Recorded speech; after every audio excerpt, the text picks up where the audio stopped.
7 greatest car ever made, no one bought. But why?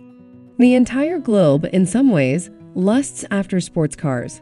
Of course, factors like as price, practicality, garage space, and parking space all come into play, snuffing out many a sports car fantasy.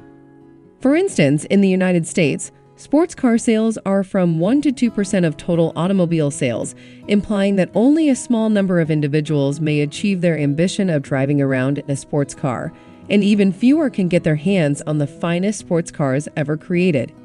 Despite all of the sports car dreams, some of the coolest and best handling sports cars have been unable to find a market for themselves for a variety of reasons. They sometimes arrived ahead of schedule and at exorbitant fees. In this video, we will show you 10 of the finest sports vehicles ever created that never sold. We'll explain why they're so great and why they flopped so badly on the market. Number 7. Pontiac GTO. The last generation Pontiac GTO may not have sold much, but it's still one of the greatest secondhand cars available today. The fact that it was a rebadged Australian-built third-generation Holden Monero coupe brought into the US did not impress its ardent supporters, who considered it was unworthy of the GTO moniker. This neglected GTO was a fantastic V8-powered burnout machine, producing 350 horsepower with the LS1 engine and 400 horsepower with the LS2. It had one of the finest 0 to 60 miles per hour, clocking in just 4.7 seconds. Number 6. Saturn Sky Redline. In the auto world, the Saturn Sky and its sibling, the Pontiac Solstice, are regarded as GM's pre-bankruptcy automobiles. They were fantastic import-fighting GM roadsters that may become collectors in the future, but no one purchased them when they were new. The Saturn Sky Redline was powered by a high-revving 2-liter turbocharged 4-cylinder engine that produced 260 horsepower and equal torque. With a 0 to 60 miles per hour in 5.5 seconds, it outperformed its arch-rival, the Mazda Miata, but failed to make a dent in sales. Number 5. Dodge Stealth RT Twin Turbo. Because the Dodge Stealth was a rebadged Mitsubishi 3000 GT, it was the finest outcome of the American-Japanese automotive collaboration. With a 3.0-liter V6 engine producing 164 horsepower and 185 pound-feet of torque, it was inexpensive, attractive, and a crowd favorite. With 300 horsepower and 307 pound-feet of torque, the RT Twin Turbo was quicker than the Ford Mustang Cobra of the time. However, customers gravitated toward the others, so Dodge replaced the Stealth with the Viper. One is available for grabs at BAT auctions. Number 4. Cadillac XLRV. The high-performance XLRV Speedster, which was part of the first generation of Cadillac V-Series, is credited with sparking the contemporary transformation of the Cadillac brand that we see today.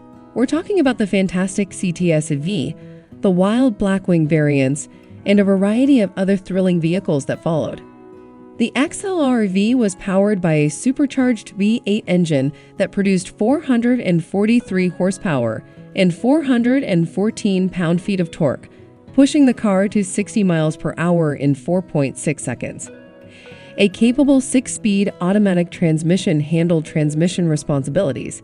This masterpiece, however, did not impress the sports car buyers.